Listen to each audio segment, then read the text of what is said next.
నమస్తే, నా పేరు జనసేన జాని, పాలకొండ నియోజకవర్గం. ఈరోజు గాజువాక రావడం జరిగింది. మరి ఇక్కడ గాజువాక జనసేన ప్రధాన డిమాండ్ ఏంటంటే, గతంలో 2019లో పవన్ కళ్యాణ్ గారు ఇక్కడ పోటీ చేయడం జరిగింది.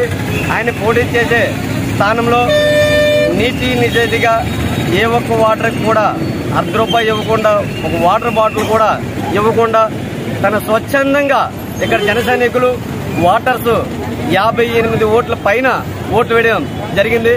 58 ఓట్లు అదే వైఎస్ 58,000 ఓట్లు అదే వైఎస్ఆర్సీపీకి పడాలంటే 58 కోట్లు ఖర్చు పెట్టాలి.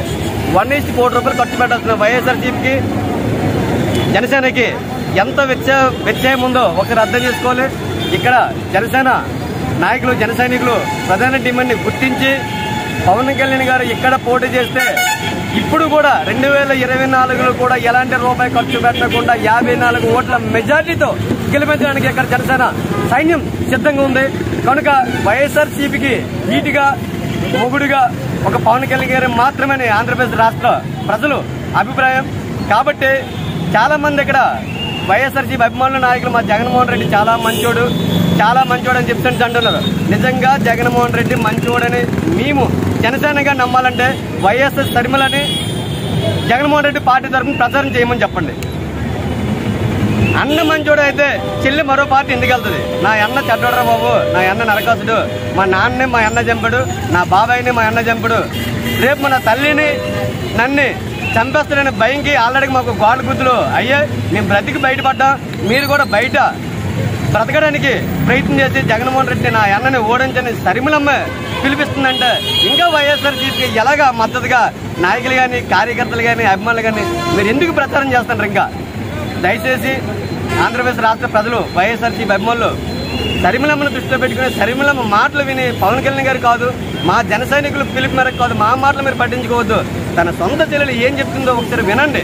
మా అన్న మంచోడు కాదు, మా అన్నకు ఓటు వేయకండి, ఈ ఆంధ్రప్రదేశ్ కాపాడాలనుకుంటే మా అన్నకి ఎట్టి పరిస్థితులు ఓటు వేయదని వైఎస్ఆర్ల పిలుపు మేరకు జన సైనికులు ఈరోజు రాబోయే 2024లో జనసేన, టీడీపీ, బీజేపీ ఉమ్మడి ప్రభుత్వం 170 పై సీట్లుగా గెలవడం జరగబోతుంది. కాబట్టి ముందుగా మేల్కొని వైఎస్ఆర్సీపీ నుంచి బయటకు వచ్చేసి జనసేన, టీడీపీ, బీజేపీ ఉమ్మడి ప్రభుత్వానికి మద్దతుగా నిలుస్తారని, అలాగే నోరు కూడా అదుపులో పెట్టుకుని, లేదంటే రెడ్ బుక్లు ఉన్నాయి, నోట్ బుక్లు ఉన్నాయి. పవన్ కళ్యాణ్ గారి కంటి చూపు ఉంది. కాబట్టి పవన్ కళ్యాణ్ గారి దృష్టిలో ఎక్కువగా పడొద్దు. ఆయన్ని దృష్టిలో పెట్టుకుని నోరు ఎక్కువగా జారొద్దు. ఆయన సమాధానం అవసరం లేదు, మాలాంటి వారి సమాధానం చాలు. కాబట్టి 2024లో ప్రతి ఒక్కరు కూడా ఎవరికి ఎక్కడ నిలబెట్టినా ఈ జనసేన, టీడీపీ, బీజేపీ ఉమ్మడి అభ్యర్థికి 175 సీన్లో ఎవరిని ఎక్కడ పోటీ చేసినా సరే వేసలకు పోకుండా, రాగద్వేషాలకు పోకుండా, మాకు మేము ఎక్కువ, మీకు మేము ఎక్కువ అని అనుకోకుండా అందరం కలిపి మన మొదటి లక్ష్యం జగన్మోహన్ రెడ్డిని బయటికి పంపడం.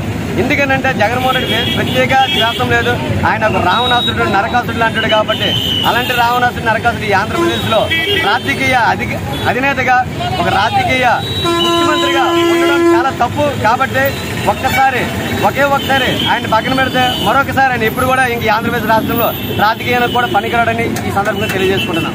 జై జనసేన, జై జనసేన. మనకేం చేస్తాడు అది చెప్పమాను.